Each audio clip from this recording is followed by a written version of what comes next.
Yun know, update tayo ngayon dito sa ginagawa namin ito. Renovation tsaka additional na trabaho.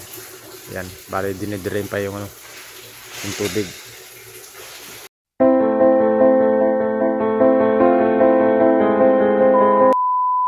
Yung pipe, meron pa natitirang konting tubig. Hindi nila matatanggal yun hanggang wala may tubig yan. Marami pala tubig. Pero wala nang pressure yan. Tira-tira na lang sa taas yung tubig na yan.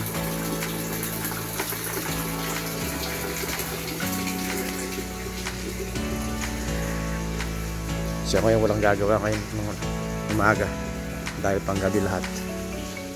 Kaya pakulam muna yung nandito saka yung mga sa firefighting na dumating na tao para gawin yung firefighting dito.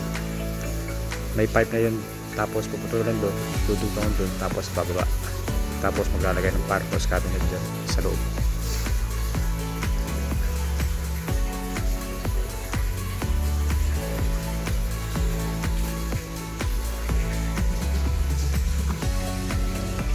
Yan, medyo natutuyo na yung mga putik. Dati hindi ka makalakad. Ito yung putik ko. Hindi pa masyadong tuyo. Maganda dito, nalagay namin lahat yung mga putik sa gilid.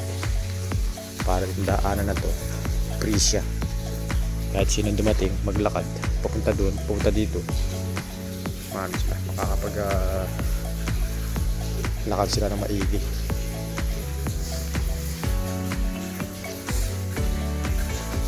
Kailangan nilang tapusin ngayon yan dahil mamayang gabi mga tao rito isasaraduhin na lang dyan.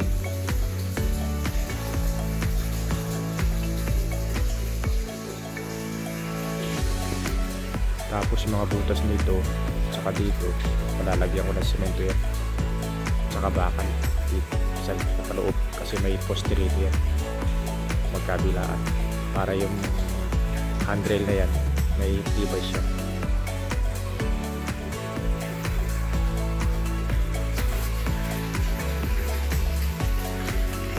Buti nagising ako kagad dahil sinabihan ko sila na pupunta na maaga. Sabi nila 6 o'clock. Kaya nagising ako ng alas 7. Pasado na. Tapos tumawag ako sa kanila.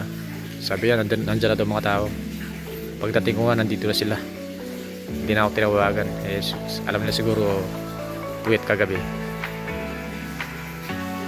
Pero mas mainam nandito ako para ma-check ko yung trabaho nila.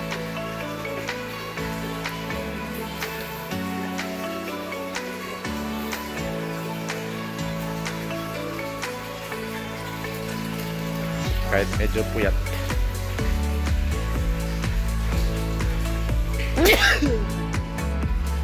Excuse me po. Babayin ka talaga dito sa alikabok. Dahil po ng alikabok dito sa loob. Kahit may trapal dyan.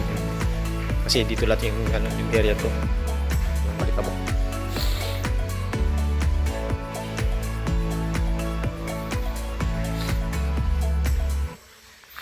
Ito mamaya mga 2 hours or 3 hours nandito na sila yung mga pintor para papatuloy dito sa pagpipintura.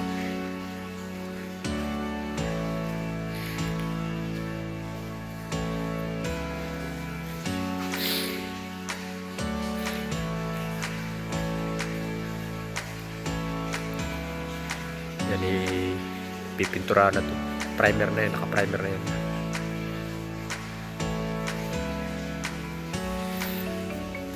Tapos liha-liha mo yan muna yan pati ito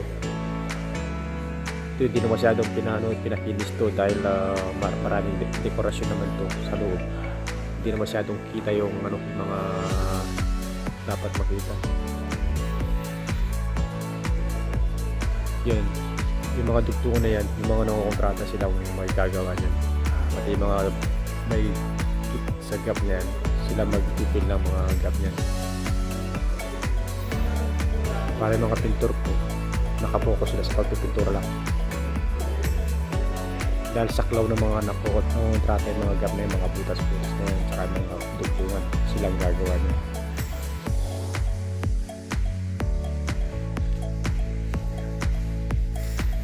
Pero mamayang gabi, ito, titirahin na to. Itong handle na to sa taas. Kasi hindi na sila makakagawa dun dahil bagong buhos pa lang yun. Hindi sila makapaglagay ng mga baluster na yun.